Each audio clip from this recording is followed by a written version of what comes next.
lot to go through today, and we want to save time for questions and hopefully an interactive discussion at the end. So maybe we'll get started, and then I'm sure others will join as they can. So welcome everybody. This is another in our series of webinars, part of the education that we're doing around ESG. We did a number of webinars and put out a lot of blogs last year, and we're continuing to do that as we look to continue to educate our industry and professionals within mobility on ESG and how it impacts our function. So today we're going to make it as practical as possible so that you get some good key takeaways. We'll start with a simple welcome and introduction. We'll then go in, just touch upon again some of the key pillars of the ESG and global mobility. We've covered this in previous webinars, but just to set the scene and for maybe newcomers to our webinars, we'll just touch upon that. Holly will then talk more about some of the ESG trends that we're seeing this year. And the geopolitical updates. Now, we're all probably aware of certain geopolitical, impacts that are affecting, ESG in different ways. So we'll have a discussion around that, how it impacts mobility. And then we'll talk more about moving from education to integration. And we'll look at some practical kind of implementation steps. And we'll have a discussion around kind of goals, focus areas, and some practical implementations and takeaways. Okay, so hopefully this webinar will be practical and give you some good kind of goals, implementation tasks that you can take away and implement into your day-to-day. So on the call with me today we have Stephen Park from Schneider Electric and Holly Naylor from Relay Network Asia, who are part of the ESG committee at ATMA. And we're very pleased to have Alistair Stewart on the call as well, who is a sustainability expert. He's the principal of sustainable consulting practice at Schneider Electric. And as you may have been aware, Schneider and Alistair's team have been conducting a number of workshops for professionals within our industry in terms of building a business case for implementing sustainability within your programs. So Alistair's, one of the key kind of experts within the field, so we're very honored to have him on the call today to share his insights and expertise. So if we just move on, and just as I mentioned, we want to make this interaction, so we will have a portion at the end where we'll open up the kind of mic to everybody, so you can ask your questions, we can have a discussion. During the presentation, everyone will be muted, so please let us know, raise a hand or put a message into the comments box if you have a question, and then we'll address it during the presentation. But like I said, at the end, we're going to save some time so that we can have some questions and answers and hopefully have a discussion around some of the topics that we're discussing. Okay, so very briefly, ATMA, who is ATMA? Is Asia Talent Mobility Alliance. Now, we are a not-for-profit organization supporting the global mobility profession within Asia. So we were the first and only mobility-focused organization that's dedicated to supporting mobility professionals within this region. And our mission is to support professionals in terms of their kind of knowledge, skill building, education, and helping them to build the skill sets to be able to evolve their mobility function, both from a corporate HR side as well as the supply chain side. And we are focused purely on Asia, so we're looking at how mobility is impacted and what we can do within the Asia Pacific context. And the vision, of course, is to enhance and innovate the development of our industry within Asia. Okay, and we're very fortunate to have a number of key foundation partners that are supporting the organization. So again, thank you to Grable, ECA, and Relay Network Asia and Relay Japan, because without their support, we wouldn't be able to do a lot of the things that we do. Just briefly, ATMA is a not-for-profit. It's pretty much volunteer-led. So we do encourage professionals within our industry to participate and take part, give time. Let us know what you're passionate about. We're open to more participants on the different committees that we have. We have 4 key pillars within ATMA. the education, learning and development pillar. And a key feature of that is our mentoring program, which is a great program. It's kicked off. We've had several people go through the program. So again, look into that. And if you're keen to join that program, let us know. We have the ESG pillar, which, this webinar is part of that. It's part of the education that we do. We do events, workshops, webinars, thought leadership and blogs. We have a networking and events pillar, and we're very excited to announce that we're having our first large event on September 25th in Singapore. So stay tuned for that. It's going to be a great full day event, a lot of really good content, workshops, really good skills building. So if you're in Singapore or you're able to travel, please come along and participate.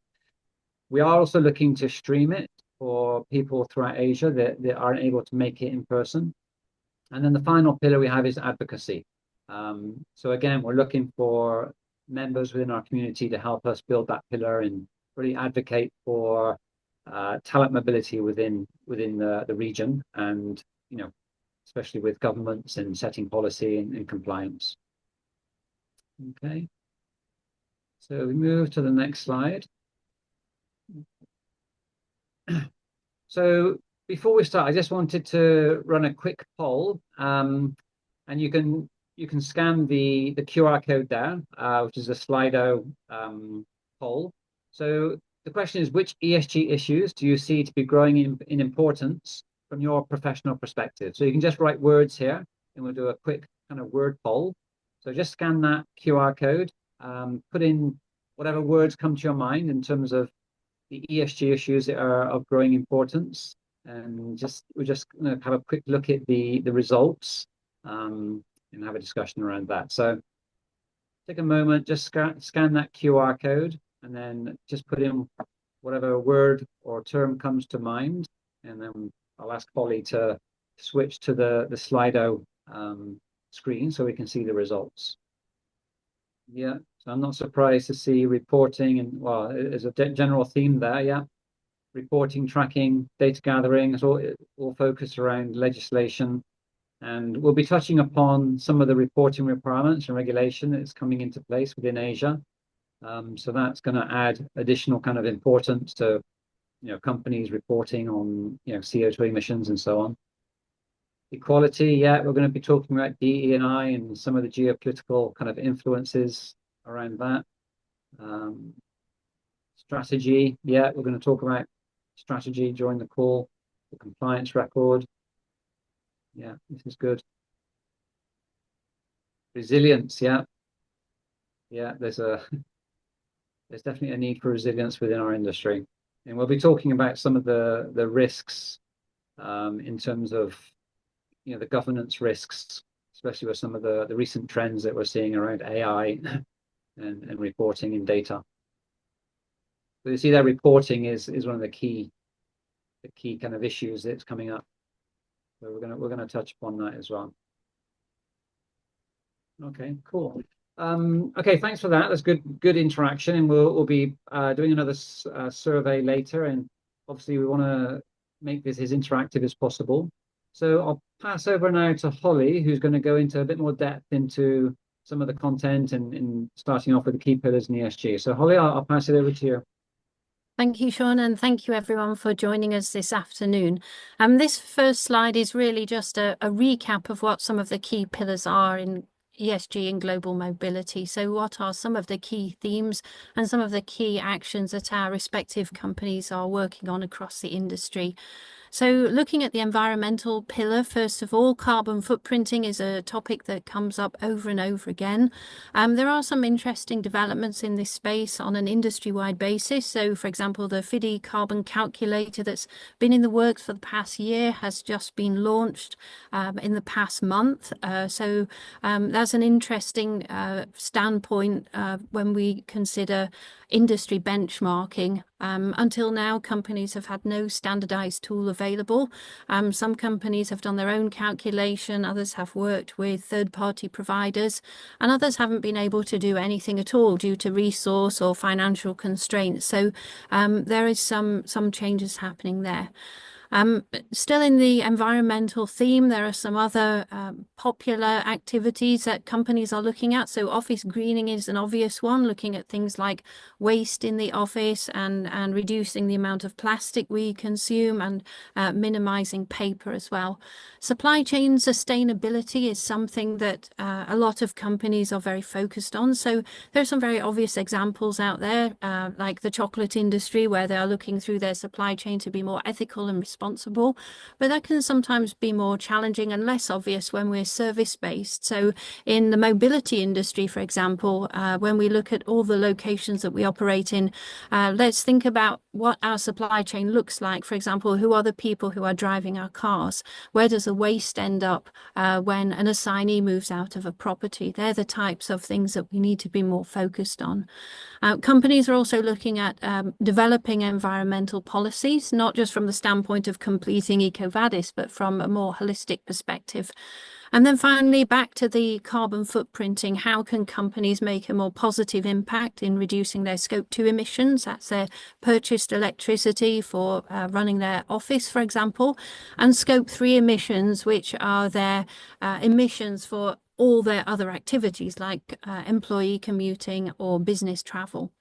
On the social side, there are many more examples than we've listed here, but some of these include things like DEI, fair labour practices, employee well-being overall, and there's a continued focus on getting better data, providing metrics, and tracking that as time goes on. Finally, we've got the governance side, which is where we are more focused on policies and processes. So a key topic that comes up again and again is data integrity and protection, as well as cyber security. Policies and procedures are a given in any organization, but how effective are they from the perspective of ESG overall? And an emerging space, of course, is AI. So, for example, at Relo Network Asia, we've recently implemented an AI chatbot tool, which is trained on our own data so that we can ensure that it's not scraping any unsuitable data from the internet, for example, or providing the wrong information. We've also worked an AI policy wording into our wider information and security policy. So this obviously raises risks around confidentiality of client data if people are using AI tools. So we have a more robust framework around that now. I'd like to hand over to Stephen now. So back on the social pillar, can I ask at Schneider Electric, what role does DEI play in ensuring fair relocation policies across your different regions? Sure. Thanks for that, Polly. In terms of talent mobility at Schneider, it is embedded into our relocation policies. So the starting point really is that one of the main reasons for the relocation policy is to align to the talent agenda. And as part of that, we also want to look at, we call it inclusive and care at Schneider. So here we look at identifying high potential candidates and then accelerating their careers by giving them international opportunities. And one thing we do have in Schneider, which is quite unique, is that we have something called the Global Hub Strategy, which means we expect our global locations to be close to our customers. And also by default, it also means closer to our talent pools as well. So if you put that context in, diversity and inclusion is quite important for us. And that's how we kind of, I guess, bridge the gap between the two. Thank you, Stephen. I've got a question for you now, Sean, please. How do you think mobility firms can safeguard data privacy whilst using AI-driven tools in their work? Yeah, thanks, Holly. I mean, apart from the very standard stuff like, training for employees on data security and regular audits, I think there's a few things that, we need to be aware of, especially using AI tools like ChatGPT. These are open source. So if you're putting sensitive data into a tool like that, then that gets out into the broader language model that they're using. There's been a few recent cases of sensitive data getting out there. Samsung is one, where they discovered some sensitive company data had been leaked outside, and they tracked it back to an employee that had been using ChatGPT and used that information in a ChatGPT inquiry. So, it's very important if you are using AI tools to use it in a secure, closed environment. So, for example, if you're using Copilot, you'll be using it within your own kind of team SharePoint environment or using it within your own HRIS. So like you've done, Holly, you've built your chatbot within your own, secured environment. So that's certainly one thing to be aware of. The other thing which, happened within the industry recently was a data breach. And the unfortunate thing about that, of course, it's never nice to get hacked, but the particular case, I won't name names, but they had data going back 20 odd years. So again, there's no need to have data that far back. So again, conducting regular audits on the data that you keep in, do we need this data? Once a file is closed, do we need to keep it? Can we erase that? Do we need sensitive data once a particular service, like an immigration case, is closed? Do we need to keep passport details on our server? So again, just having that kind of integrity, the regular audits to make sure that the data you have, number one, is protected, is restricted access to only the individuals that need that data. You've got all the security protocols in place, two-factor authentication, and you're only collecting the data that you need and wiping it whenever you have no more use for that data. And of course, adhering to all the different regulations out there and GDPR and making sure individuals are aware of what data you're keeping and why. So I would say these are some of the key things around governance, especially around AI and tech and data. Thank you, Sean. We'll just move on now. So looking on a very macro level right now, so what are some of the big major ESG global trends this year? This is information from S&P Global, so it's taken data from across multiple large organizations. So there's actually a lot more to include on this slide than this, but just to keep it as succinct as possible, I've divided it into three key sections. So the first one would be the evolution of reporting standards. So as we know, there are a lot of sustainability related standards out there. So ISSB, the standards 1 and 2 are becoming the most widely adopted globally now. So they account for 60% of some of the global GDP.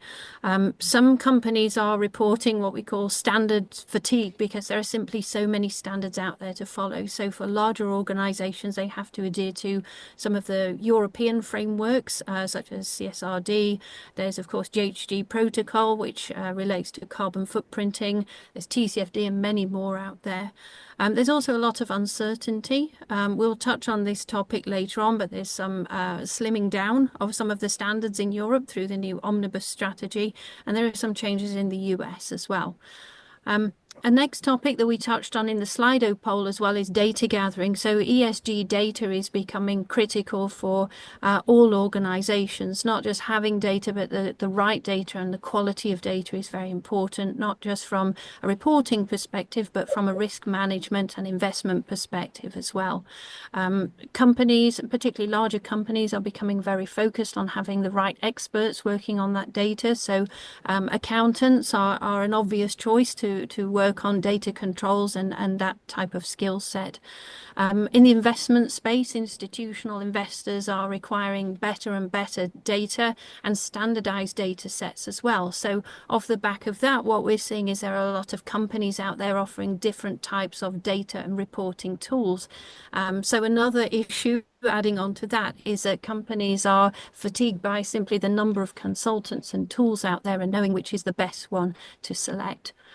Finally, we're seeing another shift towards social focus sustainability. So this is where we look at impacted communities. This could be whether it's related to farming, it could be climate transition, climate change, and social sustainability themes in general. It could be around healthcare, women, aging populations, biodiversity, and many more. I'll touch on the DEI topic later on. Just on these topics, there's so much to cover here, but Stephen, as part of a major global organization at Schneider, which of these trends have you observed? I'd like to ask that question to Alistair as well, please. I'll let the expert go to that question. Okay, there's one I want to touch upon here, and it is everybody's asking, so what are we doing? America with Trump, rollback, etc. the omnibus, what's happening, what should we be reporting, how do we report, etc. So it's going back to basics and showing our clients, these are the basic assumptions you need to be following. This is the essential reporting. What we are seeing as well is a lot more focus on the CBAM regulations. Companies are starting to realize now this is ultra important. So we've had a lot of inquiries about how do you fill in a template, what's the basics we need to know. So we've been doing a lot of work there. Also, as well, you've seen in Vietnam, Degree 6. This is for, I would say, regulatory reporting of the basic levels, the Scope 1, Scope 2. And that's really starting to take hold and really give companies in Vietnam, especially in the manufacturing space, a leg up, because now they're doing standard reporting.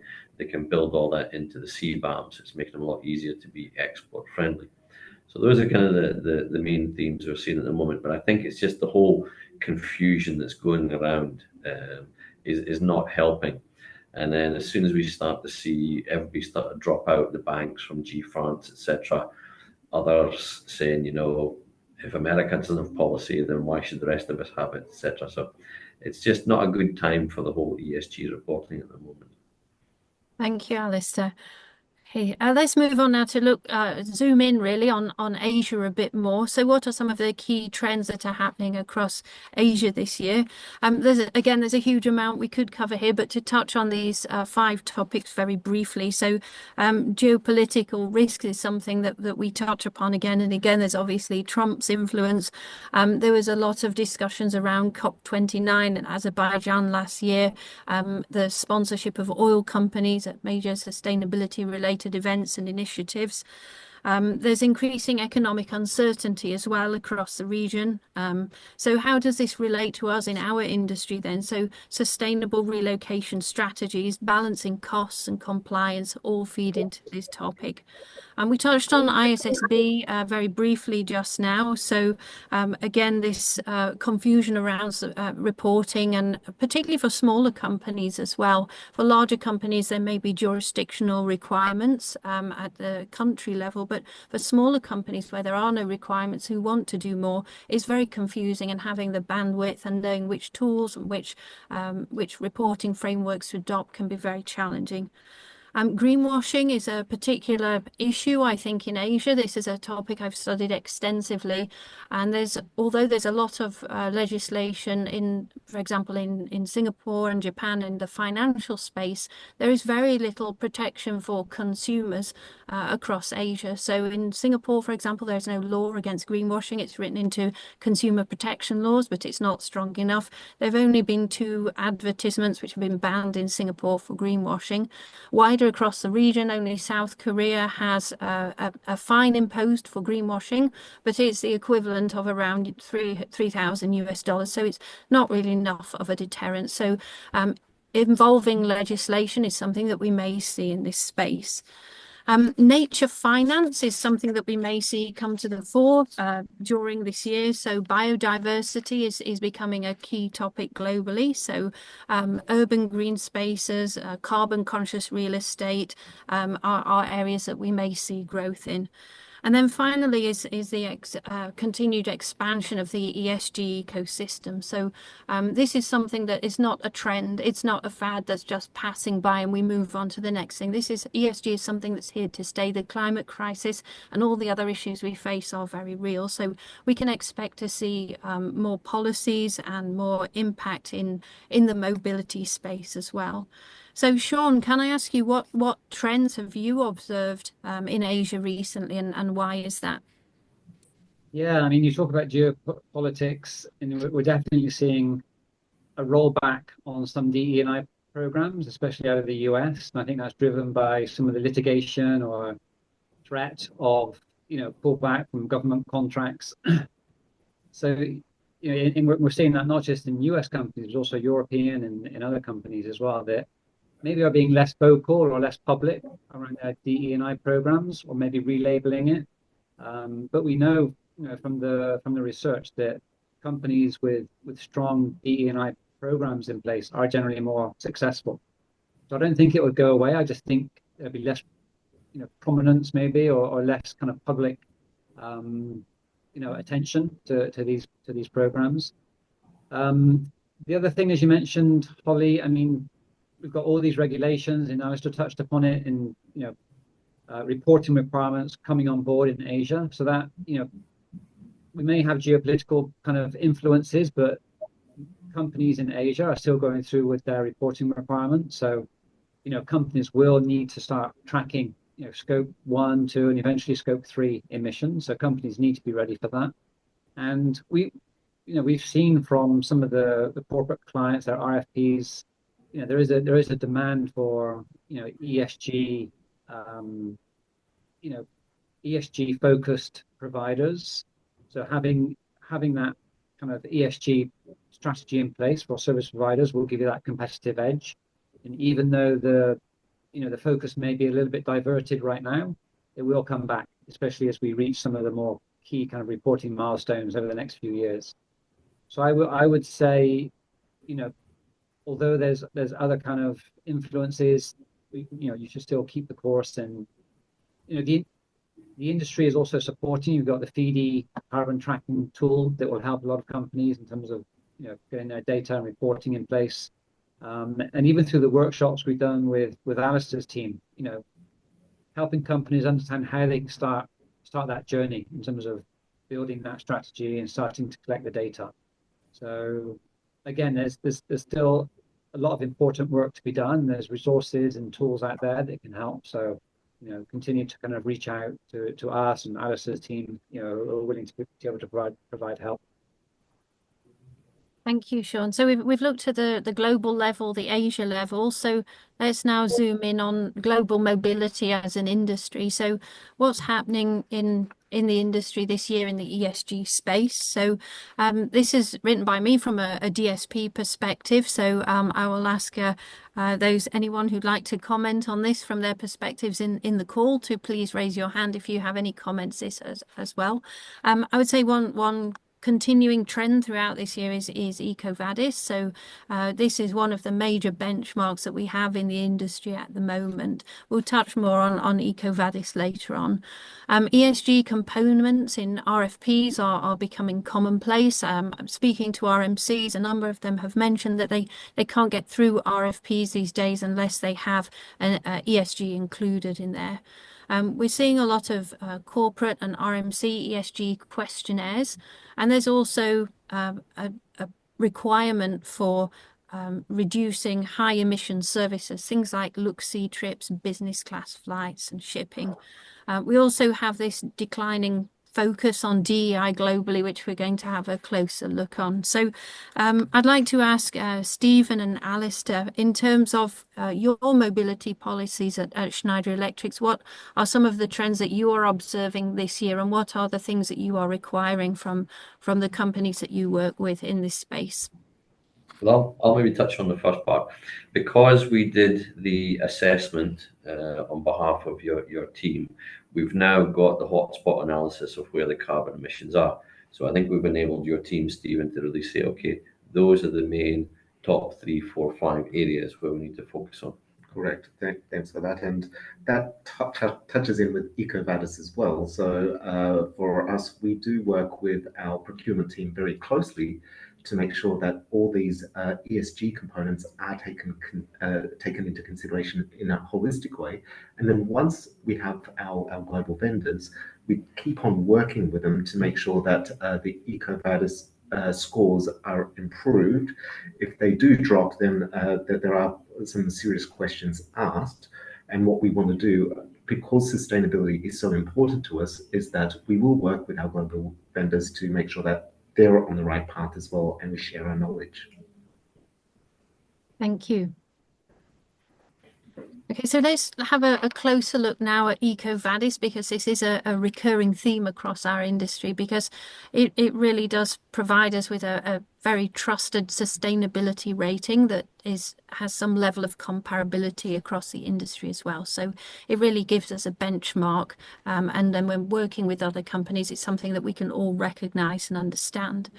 I attended an EcoVadis webinar recently, and they were giving advice on how companies can improve their scores. So I noticed in the EcoVadis system this year, they've made a lot of enhancements compared to last year, and there's a lot more depth of information available as to what they're looking for, and more advice around how small companies in particular can enhance their overall framework around ESG. So some of the things I picked up on during that webinar and through looking through the EcoVadis system was the firstly having very structured sustainability reporting. So things like carbon footprinting, scope 3 in particular, having a very detailed structure around these very critical areas and documenting how your data gathering is done are becoming increasingly important. Certifications also play a very key role in EcoVadis ratings. So ISO is one of the most prominent ones. Ethics management, so particularly around the humanitarian efforts of our work, that is playing a more and more important role. The EcoVadis system mentions things like whistleblowing policies, human rights, repeatedly throughout their training and feedback. They're also asking this year for KPIs on labour and human rights reporting. So this space is definitely becoming more detailed through EcoVadis. And then supply chain management as a whole is becoming an important focus area. So typical focus areas that we've been looking at across the industry over the past couple of years, things like technology and IT equipment to improve efficiency of the work that we do. Reducing waste and consumption is an obvious one, particularly if we have an office space, transport emissions, and general employee awareness and training. These are the traditional things that a lot of companies have already embedded.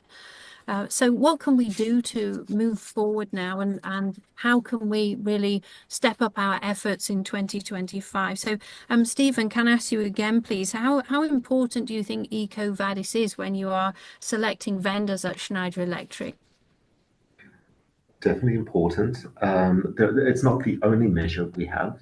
There are several other measures as well, but it's interesting going through the list that you've got on screen, and there are some conversations I've been having outside of the EcoVadis regime, and it's just working with different parts of the Schneider business to say, what are we doing on certain topics? And I'm just going to call out from a mobility HR perspective, the labour and human rights reporting was something that landed on my desk recently as a mobility person, saying we actually have a relocation program. We move hundreds, thousands of people around the world each year. How do we know whether our own policies are supporting the human rights issues, or are we actually creating a platform for some abuse around that as well? And of course, Schneider being Schneider, we are trying to be the most sustainable company in the world.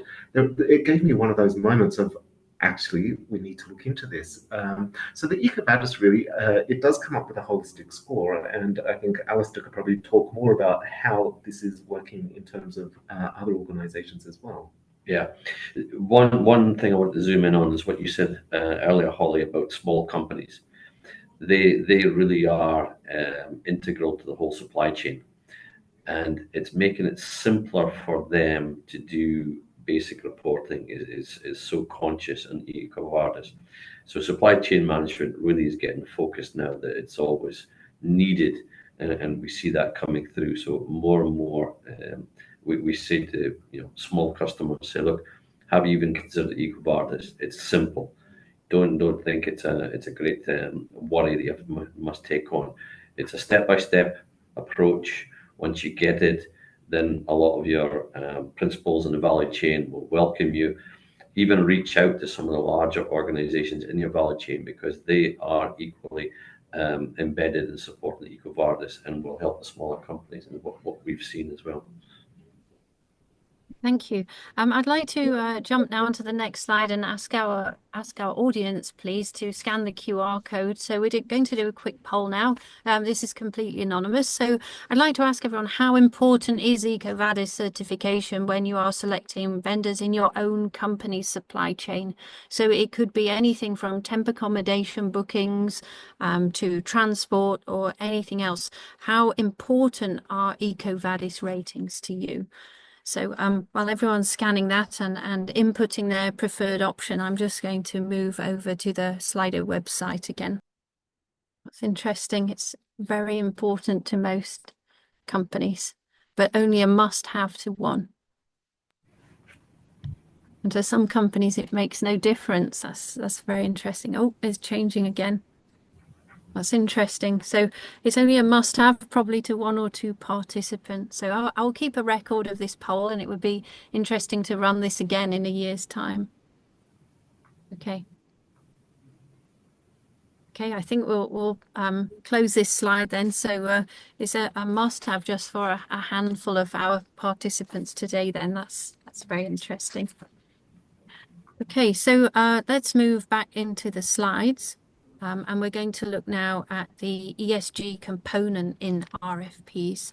So a lot of large corporates are prioritizing ESG in their RFPs because they simply have so many requirements and regulations they need to adhere to, particularly if they're active in the US and Europe, where there's a lot more regulation. So compliance with some of the global ESG frameworks that we've touched on, like EcoVadis, UN Global Compact, and many others, also it enhances a company's credibility and visibility in this space as well. Some of the key focus areas for RFPs that we've observed are carbon footprint tracking. That's one of the obvious ones. Being able to provide information on, as well as options for sustainable travel and housing, as well as strategies for waste reduction. We're going to zoom in on this topic shortly, actually, because waste is a particularly challenging area, particularly in Asia. On the social side, we've touched on a lot of these already, so I won't spend too much time on there. And then obviously on the governance side, we have a lot of information around anti-corruption policies, data security, and ethical sourcing. So these are key themes that we're seeing across RFPs. So how can we be more practical and be more prepared for answering these core questions that we see in the RFPs? So it goes back again to data, so having measurable ESG commitments. So whether it be target setting around carbon reduction, it could be around hiring goals for diversity or many other areas. We also need to demonstrate better supplier and partner ESG compliance. So again, that goes back to having recognized benchmarks and scores available. And then even case studies and examples of where we've provided sustainable mobility solutions will become very critical. So Stephen and Alice, I have a question again for you, please. Which of these areas do you consider important when you're doing RFPs at Schneider Electric, or are there any others that aren't listed here? I'll start with that one. So it's really the demonstration from the supplier that they're doing something. And as you rightly said, Holly, EcoVadis is one of those simpler ones you can go with. CDP is another one as well, if you've got a CDP score, but it's been able to quickly showcase that as a smaller supplier in the value chain of Schneider Electric, you're taking action. Yeah. And for us, it's more about how does it resonate with our company culture? If we are saying to the market that we're sustainable, we don't have any labor law issues with slavery, for example, we are using a diversified product as well and services. I think it all connects with, I think you mentioned earlier, Holly, resilience. It was one of the call outs. Like it really is designed to create a better business environment, which is to have a diversified supply chain. And it's looking at all these different factors to come up with some sort of way to measure it and then articulate it so that we can make a very conscious decision of our services we purchase. Because it's all anchored around risk management. Yep. You know, the more data we can have, the more we can see how we're managing our risk in the supply chain. Thank you. Okay, moving on. This is a trend that I observed as a DSP towards the end of last year. So we received a number of RMC ESG questionnaires. They were questionnaires that were only focused on ESG. One thing I observed was that all the questionnaires were very different. One of them was more detailed than the EcoVadis process itself. We were required to give written answers for every question, upload any policies that we had on those particular topics. So it was very in-depth. Other RMCs were just focused on scope 2 emissions. And some of the RMCs were also working with specialist providers and consultants in this space. I even had some follow-up calls with some of the consultants separately. We didn't hear any outcomes from any of these questionnaires, so it would be very interesting to know what came out of those and where are areas that were marked for improvement across the industry. We don't know what will come up this year, and we haven't received any of those questionnaires from a Reload Network Asia perspective this year yet. So I'm very interested to see what happens later in the year. Carbon footprinting was a common theme across those questionnaires, and there seems to be no industry standard. So I would say this is an evolving space and one that's very interesting to follow. I'm going to go. Holly, it's interesting you saying no industry standard, etc. In our latest update about our zero carbon project, where we took the top 1,000 suppliers and working with them to decarbonize, this is something more and more they're saying that Schneider, you were the first to ask us questions. We understood that. We filled in your reports yearly, but now they're getting half a dozen other large customers asking for the same data, but in their format. So they're pleading with us now, can you, Schneider, help sort out the industry and create something standard? No, I think that was the exercise we performed last year, which was working with our current vendors to come up with our own CO2 footprint. Yeah. There is no industry standard, so we had to come up with, we designed a template to come up with something which we hope is going to be the start of something that's an industry standard, but it's very early days. Thank Reduce you. the reporting burden. Yeah. That's very insightful. Thank you. Moving on now, I want to zoom in on a couple of very key topics here. So generally what we've observed over the past year is there seems to be a decreasing provision for, firstly, expensive, but also high emission services. So if we were to identify the key ones, this would be things like business class flights, look-see trips, furniture shipments.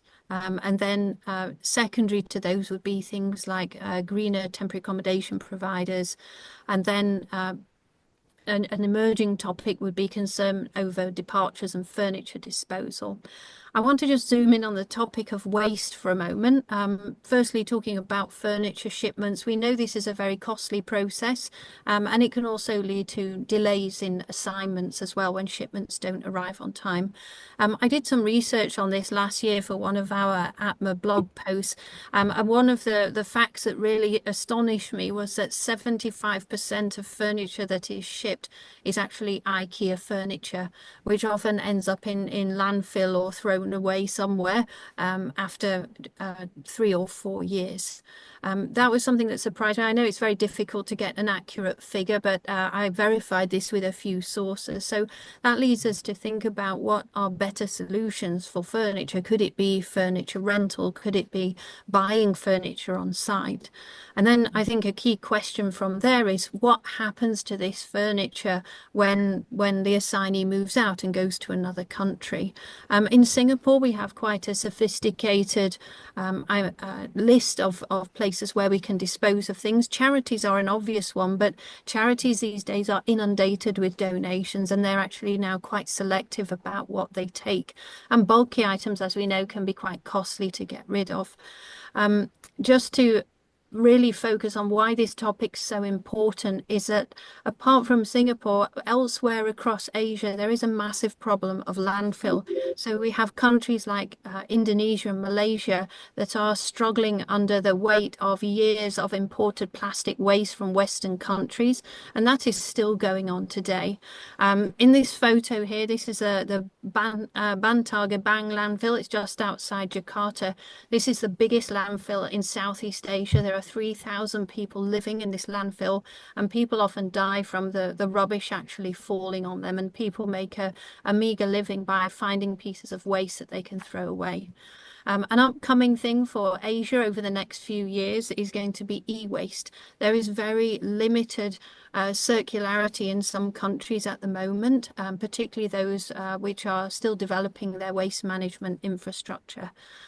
E-waste is very critical because obviously e-waste leaches into the environment when it's not properly disposed of. It goes into soil and water supplies and can very severely impact local communities. We also have a boom in data centers right now across the region, and every 3 years or so, data centers need to replace their key components like microchips, copper wiring, and other pieces of hardware to upgrade to the latest version so that they can be more efficient for AI and advanced computing needs. So we're going to see a massive tsunami of e-waste over the coming years. So it's even more important for us to responsibly dispose of our own e-waste, whether at the company level or individual level. And then secondly, look into solutions for departures and how can we responsibly dispose of furniture and other bulky items. So Stephen, I know at Schneider Electric you've come up with an interesting solution with this. What can you share more about that, please? Thanks, Ollie. So we've been grappling with this as well. So our policy is designed in such a way that we say for our Schneider culture, we don't expect our long-term assignees to take their household goods with them. So therefore, we have this culture of providing a budget for furnished properties in the host location. However, when it comes to it, if you have families who are growing, then of course you will need to purchase furniture as they grow throughout the assignment. What we wanted to do with that is also have some circularity around it as well. So we've reached out to our vendors, basically asking them to come up with a way to handle this, whether it's looking at a discard and donate kind of program. So there is a way we've worked with our vendors to come up for them to introduce this service, and it works quite interestingly where, first of all, there is an element of cost reduction because people are not shipping as much. They're hopefully donating, and there's that framework to donate. But it also means that there is an element of people going, okay, in terms of sustainability, there is no point shipping this back to my own home country. Let's find better ways to use it as well. Thank you, Stephen. In the interest of time, I'm going to have to quickly move on from this topic. We've touched on DEI and the changing focus on this, particularly being driven out of the US. So we're seeing this trend of major corporations now actually moving away from DEI policies, and we're seeing a rollback on that. So this could have a knock-on effect on Asia as well. We might see some changes here. So this is definitely something that we can look out for in 2025. One topic that's been a recurring theme throughout this webinar has been regulations and requirements and all the different reporting standards that companies have to adhere to. So in the EU, there's this new omnibus package of measures that's coming out to actually simplify some of these requirements. So Alistair, could I ask you to touch on this topic, please? Sure. And this was very necessary because companies were just getting overburdened by the amount of reporting that was coming through CSRD. So this is the way of streamlining it a bit more and really touching upon what are the main areas companies need to report because it's a benefit to the stakeholders. Probably one to focus in on would be the CBAM reporting, as I said earlier, the Carbon Border Adjustment Mechanism. That is something that companies here in Asia are paying a lot more respect towards as well. I think one that's worrying some of the investment companies at the moment is without this quality and detailed granularity of data, they feel they're not going to have the appropriate information to make investment decisions. So we are seeing on some sides of the house in terms of the investors that they're thinking the omnibus is going to weaken things a bit. So it's still early days yet, but I think in general, if we can tackle, the fact of allowing everybody to see there's a more streamlined reporting, it's going to help. It's going to encourage. That's great. Thank you, Alistair. So how can we do more then in our global mobility industry in 2025, and where are some of the key areas we can look out for? So we're really moving out of this education phase and learning about sustainability to actually implementing measures which will make a difference. So we've mentioned a lot of these already. So looking at benchmarks like EcoVadis to maintain better sustainability and credibility throughout the supply chain, tracking of carbon emissions, prioritizing any energy efficient housing and temporary accommodation, and really moving beyond taking these small steps and focusing on where we can have a better impact. So we're really looking at ESG as something that's holistic, that needs to be integrated across our organizations, not just on a regional level, but on a global level. So Stephen and Alistair, can I come back to you, please, and ask what advice do you have for companies who are looking to increase their ESG efforts this year and move into a deeper phase of implementation? I think it's the one that I always say, you've got to start somewhere. So if you haven't started, at least make an effort, dip your toe and get started.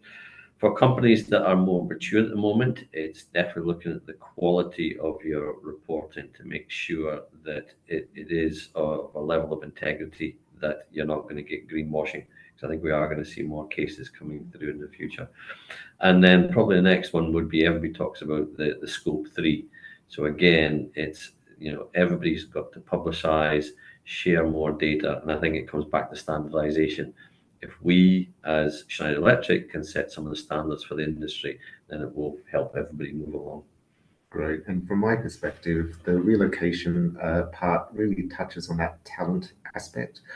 You are dealing with probably the most senior people in the organization from a HR perspective. So making sure that these greener options or ESG options are clearly articulated in your policy will make you look good. The other part is you do need this opportunity to educate. And I think there will be that time bomb ticking in the background where someone's going to ask you, what is your CO2 footprint?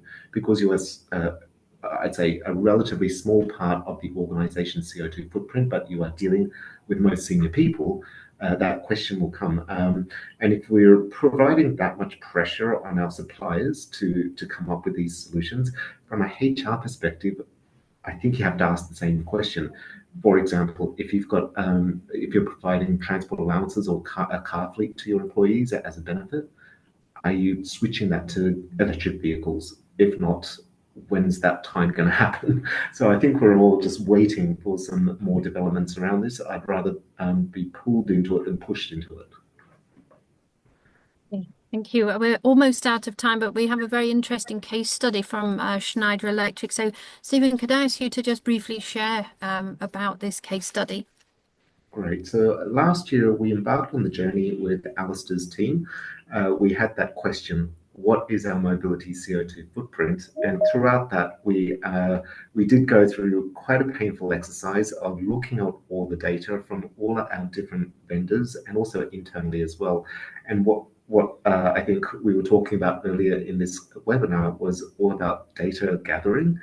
That was pretty much the key message we received. Make sure you have really quality data that you can rely on. Thank you. So I'm going to hand over to Sean now to wrap us up, and hopefully we have time for one question at the end as well.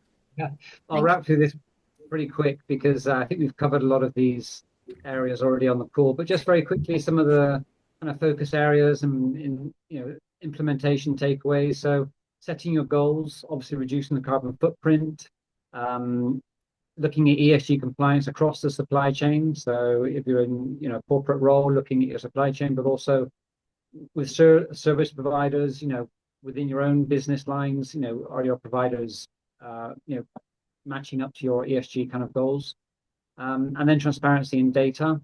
Focus areas. So as Stephen mentioned, educating and providing sustainable options to your relocating employees.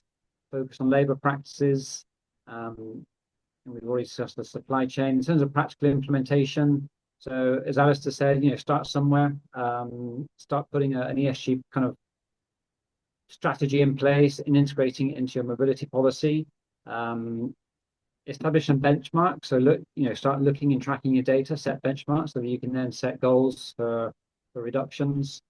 And I think we've covered most of these. Just quickly onto the next slide, Holly. Just to wrap up, from a corporate perspective, I encourage mobility professionals to review your own company's ESG and sustainability report to see how you can tie in.